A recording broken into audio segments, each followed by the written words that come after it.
I'd like to welcome you all to our first Military Leadership Summit.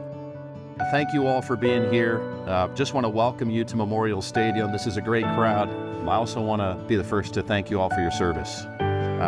We live in a great state and we live in a great nation. And it's because of people like you who've chosen to serve.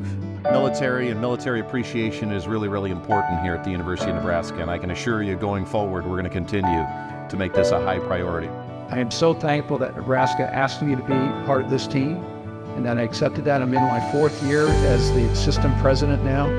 And this state honors its military like no other state I've ever been.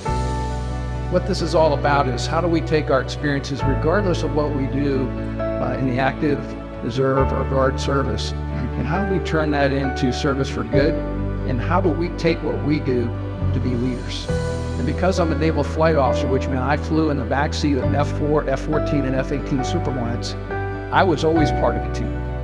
I taught young pilots, when I was an instructor, how to land on an aircraft carrier.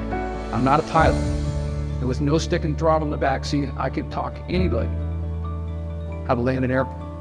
I still think, and I still lead this university system, going back on some of the lessons I've learned as an aviator in combat, as a Top Gun instructor.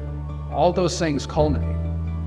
So my biggest message to you today is, regardless of what branch of the service you do, regardless of your military occupational specialty or your designator, those things will serve you well as you go forward.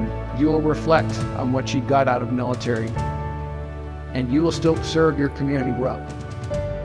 I want you all to seek to do that. That's how you build culture.